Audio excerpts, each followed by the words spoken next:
Shalom, shalom! Vamos orar juntos? Eu quero te convidar a se inscrever aqui no canal, deixar o seu like e compartilhar com muitas pessoas no WhatsApp.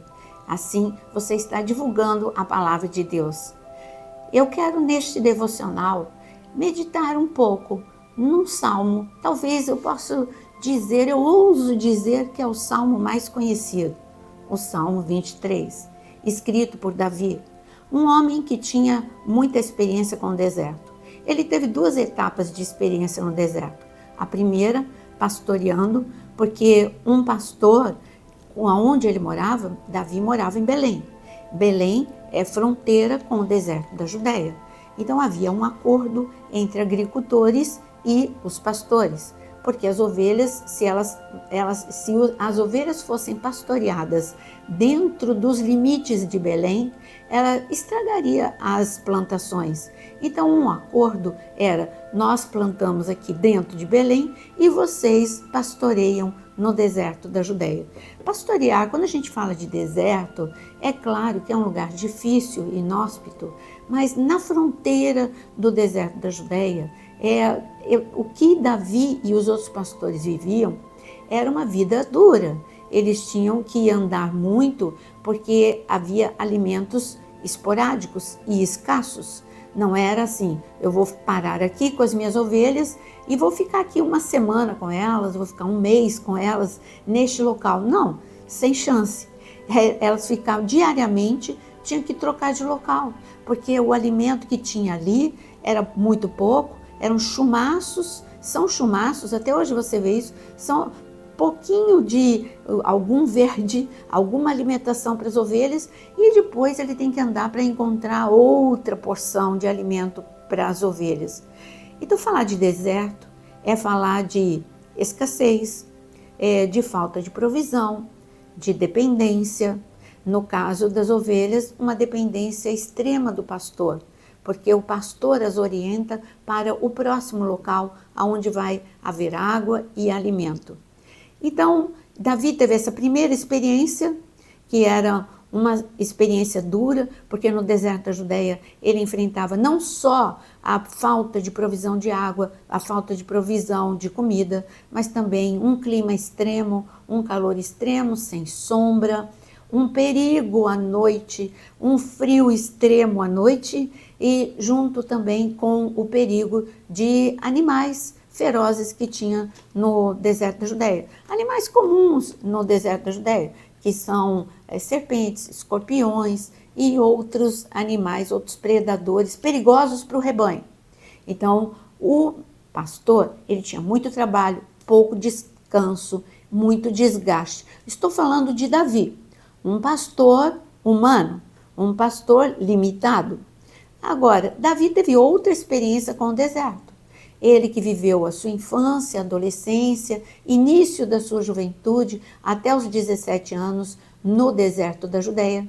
Ele foi para o palácio de Saul e depois ele viveu também um momento de extrema dureza no deserto. Agora, fugido de Saul, ele ficou 13 anos no deserto da Judéia. Viveu as mesmas dificuldades que eu disse anteriormente. Falta de provisão, perigo, convivência com perigo, desconforto, tudo isso é o deserto. E foi nessa situação que ele escreveu um hino de adoração a Deus. Ele entendeu que se ele era pastor, Deus e cuidava das suas ovelhas, muito mais o Senhor, que era o pastor dele, que cuidava dele o tempo todo, por isso que ele não foi destruído no deserto. E ele escreveu: o Senhor é o meu pastor e nada me faltará, no Salmo 23, no versículo 1. Quando ele disse nada me faltará, ele estava num lugar onde tudo faltava. Isso é extrema fé e confiança e dependência. Por isso, se você está num momento em que falta saúde, diga: o Senhor é o meu pastor e nada me faltará, porque Ele vem com a sua provisão. Se está faltando dinheiro, se está faltando paz, se está faltando alegria, fale como Davi, porque ele disse isto no ambiente do deserto, como eu acabei de falar. Faltava água, faltava alimento, mas ele não estava negando a realidade. Ele estava falando a experiência que ele tinha com Deus.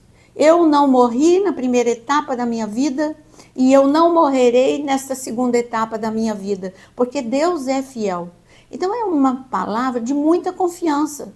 E ele ainda continua: ele me faz repousar em pastos verdejantes. Isso significa que Deus o conduz diariamente, pega pela mão e o leva, tira da tristeza e leva para a alegria, tira da angústia e leva para a paz. O Senhor pega pela mão e tira da enfermidade e leva para o pasto da cura. É essa experiência que Davi estava tendo. Ele disse ainda: leva-me, ele me faz repousar em pastos verdejantes, leva-me para junto de águas de descanso. E quando eu falo dessas águas de descanso em pleno deserto da Judéia, são águas que vêm em tempos de inverno. Essas águas vêm e formam pequenos riachos lá no deserto da Judéia. Essas são as águas de descanso. São águas que só Deus sabe aonde elas estão. É depois da tempestade que vem a bonança, o ditado. Mas literalmente, é verdade. Com Deus, o Senhor tem um caminho no meio da tempestade. E depois da tempestade, literalmente, vem a bonança. Não é versículo não, hein? Isso é um ditado popular, mas que é real, é verdade. Porque depois das grandes tempestades que vêm em Jerusalém, o deserto da Judéia experimenta a provisão de água. E vem essas águas que se tornam águas de descanso para os pastores e as suas ovelhas. Tenha certeza, daquilo que você está vivendo hoje, há uma provisão de experiência para você ajudar outras pessoas. Você tem uma história para contar. A sua vida se torna um verdadeiro testemunho. Eu estou aqui para dizer para você que Deus cura o câncer. Por quê? Veio o inverno, veio a tempestade, veio a chuva sobre a minha vida, veio o diagnóstico de câncer, mas também veio a cura. E hoje eu sou curada e eu posso dizer para você que eu estou à beira das águas de descanso depois de ter vivido a tempestade do câncer. É isso que Deus vai te levar e vai te conduzir. E ele diz ainda, é claro que eu não vou falar o salmo todo, eu vou falar só mais o que está escrito no versículo 3. Refrigera minha alma, guia-me pelas veredas da justiça, por amor do seu nome. Quando ele fala que refrigera a alma, ele está falando que as tuas emoções ficam abaladas no momento em que você está vivendo uma crise. Sim, ficamos ansiosos, perturbados, angustiados, como Ana, a mãe de Samuel. Ela ficou muito triste, muito angustiada. Ela mesmo disse para o profeta, ela mesmo disse para o sacerdote, quando ele a julgou e disse que ela estava bêbada. Ela disse, não, é da angústia, da muita angústia da minha alma. Então Ana experimentou isso, mas o que o Senhor está falando, eu sou o Deus que refrigera a tua alma. Eu trago alívio, eu digo que é o lenitivo de Deus. Há momentos, eu uso outro termo, eu digo que a morfina de Deus, ela tira, parece que é outra pessoa que está vivendo o que você está vivendo, porque Deus, ele dá a paz, que excede todo entendimento nestes momentos, e ele te leva por um caminho de justiça, ele é a tua justiça. Agora, entrega a sua mão para o Senhor, confia nele, e o mais ele fará. Confia no Senhor, espera no Senhor, ele vai fazer. Mas para isso você precisa orar. E eu te convido a orar neste momento. Escreve aqui nos comentários o seu pedido de oração e vamos juntos orar ao Senhor. Senhor, Deus Todo-Poderoso, Deus maravilhoso, Deus fiel, Deus do deserto e Deus da provisão. O Senhor não nos deixa sozinhos no deserto, na angústia. Senhor, o Senhor vem para nos trazer experiência, para que todos vejam que Tu és o Senhor. Olha para cada pedido de oração. Veja, Senhor, quanta angústia, quanta preocupação, quanta ansiedade. Senhor, quanto desespero. Vem, Senhor do deserto, trazer as águas de descanso. Vem, Senhor do deserto, trazer, Senhor, a provisão para o dia de hoje.